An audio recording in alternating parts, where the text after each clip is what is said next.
Capítulo 26 do livro Em seus passos o que faria Jesus? De Charles M. Sheldon, obra em domínio público. Leitura em voz alta. Assim também vós, quando fizerdes tudo o que vos for mandado, dizei, somos servos inúteis, porque fizemos somente o que devíamos fazer. Lucas 17:10. Entretanto, a igreja de Nazaré Avenue estava experimentando algo porque jamais havia passado em sua história.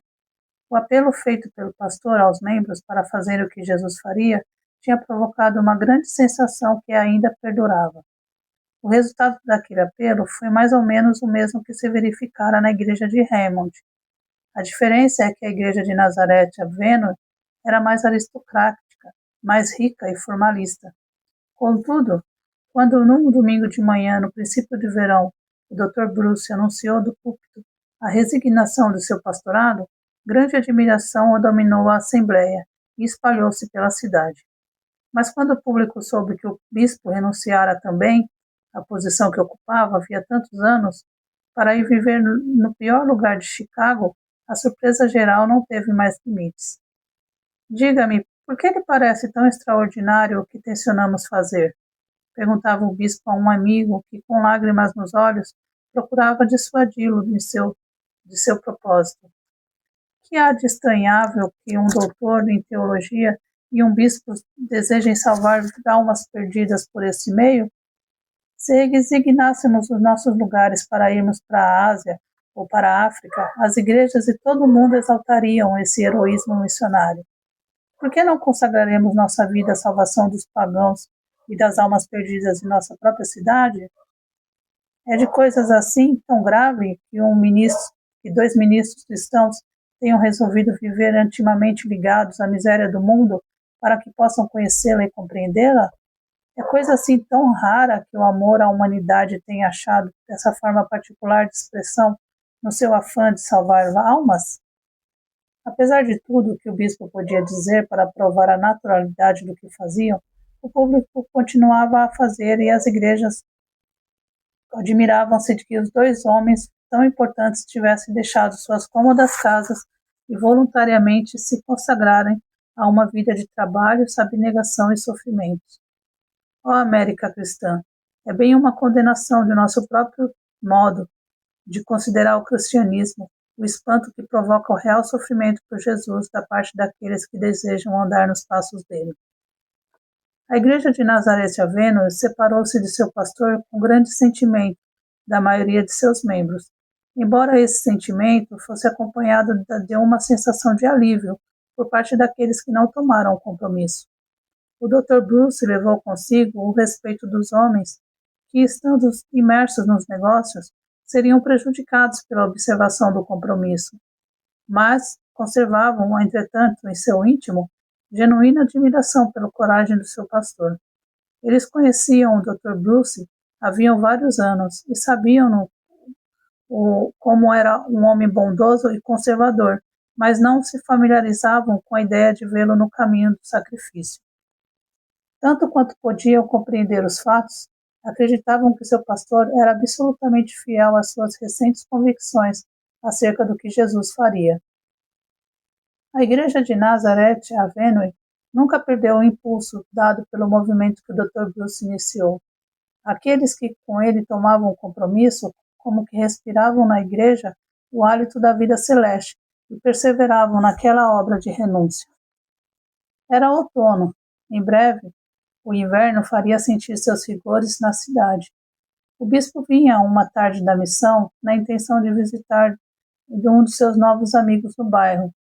Não andara muito ainda quando sua atenção foi atraída por uma loja muito diferente das outras. A vizinhança não lhe era ainda inteiramente conhecida, e cada dia fazia uma nova descoberta. A loja que chamou sua atenção ocupava uma pequena casa ao lado de uma lavanderia chinesa. Suas duas vitrinas esplendiam de limpeza. Dentro estavam expostos vários pratos preparados e com preços marcados, que maravilharam o bispo, pois começava a familiarizar-se com muitos atos da vida do povo antes desconhecidos para ele. Enquanto olhava essas coisas diante das vitrines, a porta que os separava se abriu e apareceu Felícia Sterling. Felícia! Exclamou o bispo quando chegou à minha paróquia sem meu conhecimento. E como foi que o senhor me descobriu tão depressa? Perguntou a moça.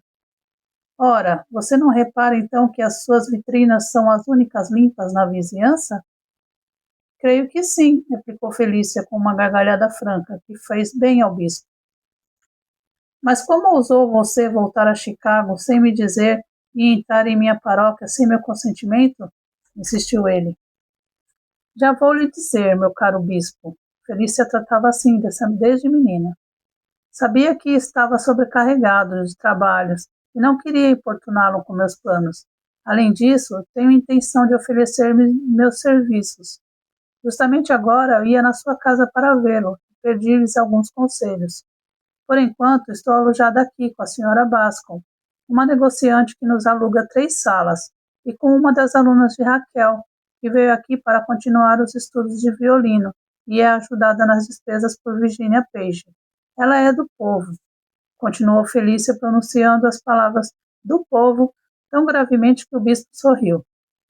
Tomo conta da casa e, ao mesmo tempo, experimento fazer bons alimentos para o público. Sou entendida na matéria. Tenho projetos que o senhor admirará e desenvolverá. Sim, meu caro bispo. Certamente, exclamou o bispo, arrebatado pela energia, pelos ideais e pelo entusiasmo da moça. Marta será útil na missão com seu violino e eu vou ajudá-la com minhas caçarolas. Quis primeiro estabelecer-me e fazer minhas provas antes de oferecer meu concurso. Posso ganhar minha vida agora. Sim? Perguntou o bispo, um pouco incrédulo. Como? Fazendo essas coisas?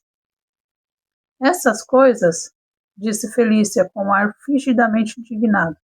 Saiba que essas coisas são os alimentos mais puros e mais bem feitos de toda a cidade. Não duvido, disse ele apressadamente, com os olhos brilhando. Se eu provasse, ela prove alguma coisa, exclamou ela. Pobre bispo, parece que há um mês que não tem uma boa refeição.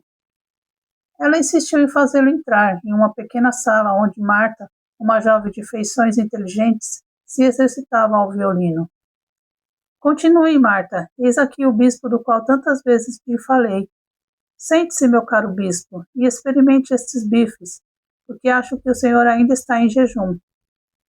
O bispo, que havia semanas já não tinha tempo bastante para apreciar suas refeições, sentou-se à pequena mesa que a moça preparava apressadamente e deliciou-se com sua inesperada descoberta, não podendo deixar de expressar seu espanto e sua gratidão pela excelente qualidade da comida. Eu bem sabia que o senhor iria achá-la tão boa como a dos grandes banquetes do auditório, disse Felícia. Tão boa? Aqueles banquetes nada valiam comparado com esse.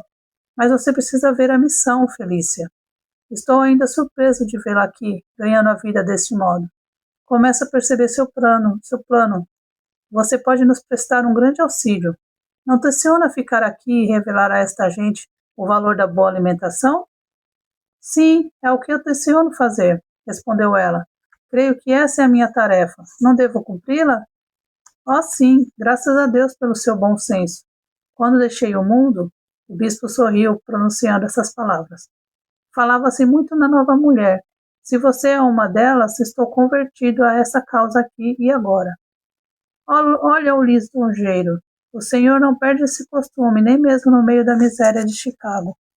Felícia se pôs a rir. O coração do bispo, acabrunhado pela miséria ambiente, dilatou-se de pura alegria.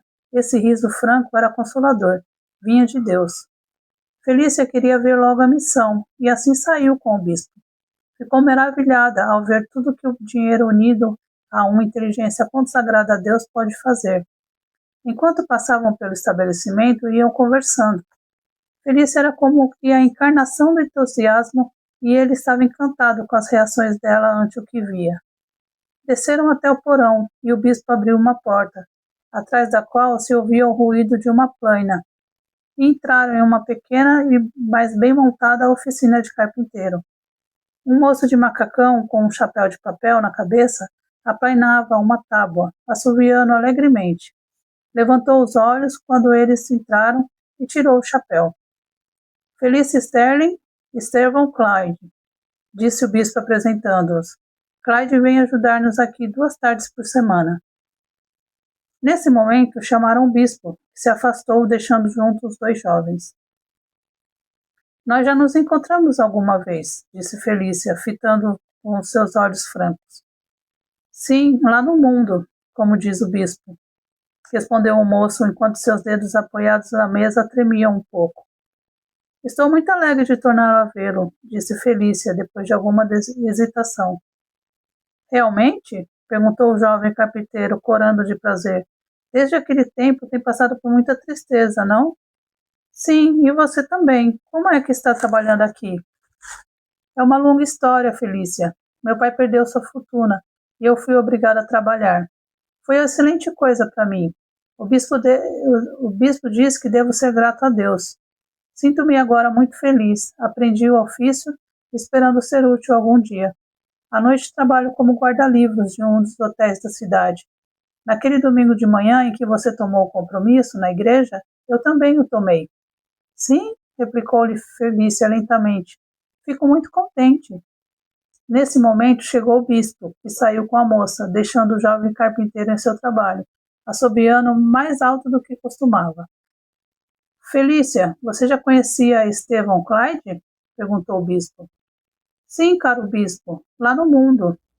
Ele era um dos meus conhecidos da igreja. Ah, éramos muito bons amigos, continuou a moça. E nada mais? Arriscou o bispo. Felícia corou, mas replicou francamente. Não, nada mais. Seria a coisa mais natural do mundo se esses 2 moços viessem a se amar, pensava o bispo quando se separaram. Alguma coisa da antiga dor que lhe causara outrora, a mãe da moça fez-lhe estremecer o coração. Começou a pensar no futuro de Felícia, e nasceu-lhe a esperança de que os 2 algum dia se amassem. Afinal de tudo, dizia ele como homem sensível que era, não faz o romance parte da humanidade? O amor é mais velho do que eu, e mais sábio.